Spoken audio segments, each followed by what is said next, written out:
മുൻ വീഡിയോകളുടെ പ്രതികരണങ്ങളിൽ ചിലർ ചോദിച്ചു പാസീവ് ഇൻകം എന്താണെന്ന്. പറയാം. ഇൻകം വരുമാനം എങ്ങനെയാണ് ഉണ്ടാകുന്നത്? ജോലി ചെയ്തിട്ട് അല്ലെങ്കിൽ ബിസിനസ് ചെയ്തിട്ട്. ഇങ്ങനെ എന്തെങ്കിലും ചെയ്യുക വഴി കിട്ടുന്ന വരുമാനമാണ് ആക്റ്റീവ് ഇൻകം. ആക്റ്റീവിൻ്റെ ഓപ്പോസിറ്റ് ഇനാക്റ്റീവ് അല്ലെങ്കിൽ പാസീവ്.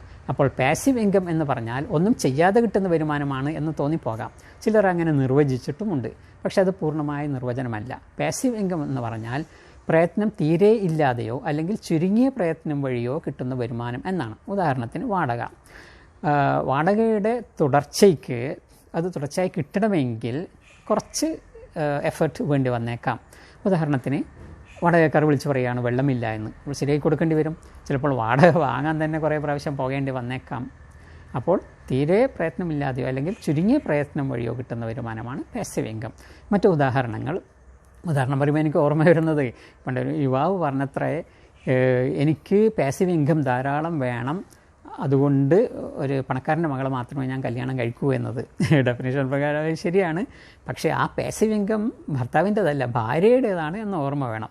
അഭിമാനമുണ്ടെങ്കിൽ പാസീവ് ഇൻകം സ്വയം ഉണ്ടാക്കണം, മറ്റുള്ളവരെ ആശ്രയിക്കുകയല്ല വേണ്ടത്. അപ്പോൾ മറ്റൊരു ഉദാഹരണം ബിസിനസ്സിലെ സൈലൻറ്റ് പാർട്ട്ണർഷിപ്പ്.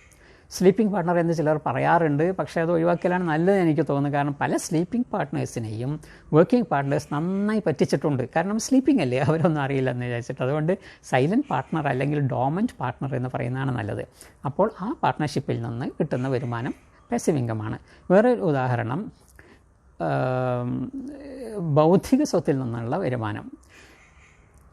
പുസ്തകങ്ങളിൽ നിന്നുള്ള റോയൽറ്റി, പുതിയ കാലത്താണെങ്കിൽ ഡിജിറ്റൽ അസറ്റിൽ നിന്നുള്ള വരുമാനം. ഇത്രയും പോരെ? സംശയം ഉണ്ടെങ്കിൽ ചോദിക്കാം.